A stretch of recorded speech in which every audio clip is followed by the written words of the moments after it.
Assalamualaikum warahmatullahi wabarakatuh. Jumpa lagi teman-teman di channel Nelan Oke. Kali ini bahan kita Nokia 3310 ganti papan keypad.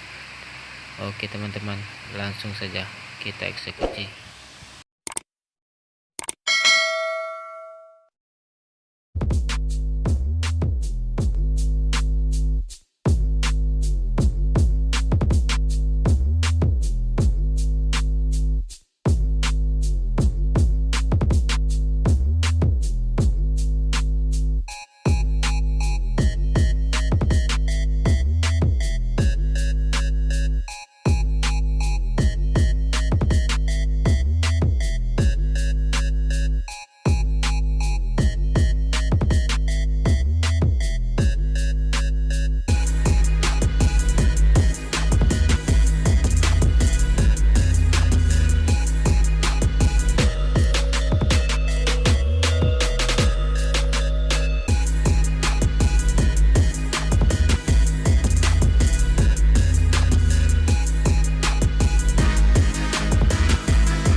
Teman-teman, sudah selesai.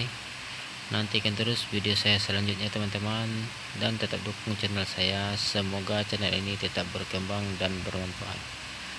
Sampai jumpa teman-teman. Assalamualaikum warahmatullahi wabarakatuh.